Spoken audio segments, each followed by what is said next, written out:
In the mortal realms, most Dwarden cling to tradition, stone halls, ancient grudges, the will of their gods, but not the Kharadron Overlords. When chaos consumed the world, they didn't stand and fight.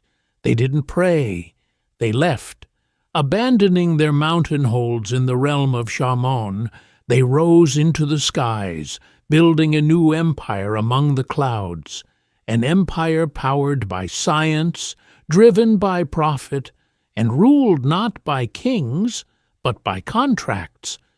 This is the story of the Kharadron Overlords.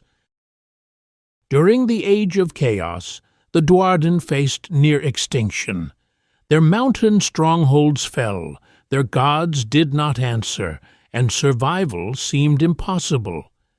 But in the metallic realm of Shamon, some Dwarden chose a different path. Instead of retreating deeper underground, they went up. Using experimental technology and sheer ingenuity, they built the first sky vessels. Crude at first, but enough to escape the horrors below. In the skies, they found something unexpected. Freedom. No chaos armies, no sieges, only endless clouds and opportunity. What began as survival became something greater. A civilization reborn in the sky. Over time, temporary refuges became permanent cities, vast floating skyports suspended high above the mortal realms. From these cities, the Kharadron Overlords built a powerful empire, an empire unlike any other. They became traders, engineers, explorers, and, when needed, ruthless warriors. Their fleets of skyships dominate the skies, protecting trade routes and expanding their influence across the realms. But what truly sets them apart is what they believe. The Kharadron do not rely on gods. They trust in innovation, logic, and industry. To them, faith is unreliable. But science? Science delivers results. At the heart of their society lies a single document, the Kharadron Code. After escaping to the skies, rivalries between skyports nearly led to civil war, all over the resource that kept them alive. To prevent destruction, the leaders met at the Conference of Madralta. There, they created the Code, a system of laws that governs everything: trade agreements, military conduct, political power, even personal rights. The Code enforces a strict meritocracy. Power is not inherited, it is earned. Even a ship's captain can be replaced if they fail. And while the Kharadron honor their contracts absolutely, they are also masters of exploiting loopholes, because in their world, a deal is only as strong as its wording. Everything the Kharadron have built depends on one resource, ether gold. Also called the breath of Grungni, this strange substance is lighter than air and incredibly powerful. It fuels their skyships, their weapons, their entire civilization. Without it, their cities would literally fall from the sky. But ether gold is not easy to obtain. It exists as a gas, drifting through the clouds, constantly moving and changing. To harvest it, Kharadron fleets deploy massive sky vessels that siphon it directly from the air. And they are never alone, because ether gold attracts monsters. Gigantic airborne predators lurk in the clouds, drawn to its energy. So every mining operation becomes a battle, a race against time, against nature, and against the horrors that hunt in the sky. The true strength of the Kharadron Overlords lies in their sky fleets. These fleets are made up of powerful airships like Archanaut frigates, ironclads, gun haulers. Each ship is heavily armed and built for both war and industry. At the top of every vessel stands the captain, whose authority is absolute. But here's what makes Kharadron society unique. Every crew member is a shareholder. They don't just serve, they invest. If a mission succeeds, they profit. If it fails, they lose everything. This creates a culture of relentless efficiency and ambition.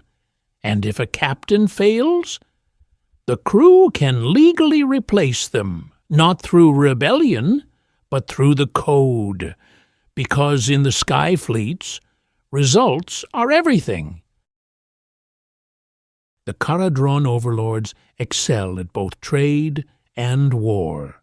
They can arrive as merchants or as conquerors, and more often than not, they are both. A Kharadron fleet might descend upon a region, drive out its defenders, and claim its resources by force. But once the guns fall silent, they return with contracts in hand, offering trade, partnership, opportunity, not out of kindness, but because it is profitable. To the Kharadron, there is no contradiction between war and commerce. War secures opportunity. Trade exploits it.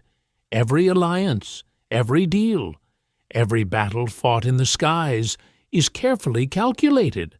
Risk is measured, outcomes are predicted, and losses are accounted for. Emotion has no place in these decisions, because to the Kharadron Overlords, emotion is weakness, pragmatism is survival, and profit is victory. Kharadron society is not ruled like a kingdom. It is managed like a corporation, a vast, complex machine where every part has a purpose. Each skyport is governed by an Admiral's Council, made up of the most successful and influential leaders. But their power does not stand alone. It is supported, and often challenged, by the great guilds. The Nav League masters of navigation chart the ever-shifting skies and guide fleets through deadly ether storms. The ether chemists refine and study aether gold, unlocking the secrets that keep the Empire alive, and the engineers design, build, and maintain the engines, weapons, and ships that define Kharadron dominance. Every guild has influence, every guild has ambition, and all of them are tied to profit. Above even the Admiral's Council sits the Geldrod, the highest authority in Kharadron society. Here, representation is not earned through bloodlines or ancient tradition, but through wealth and success. The richest skyports hold the most power because in the Kharadron Empire, success is authority, and authority must be proven again and again. The Kharadron Overlords are not bound by the past. They did not cling to dying traditions. They did not wait for salvation. They chose a different path. They abandoned their gods, rejected the old ways, and built something entirely new, a civilization that thrives above the clouds, driven by innovation, protected by firepower, and sustained by relentless ambition.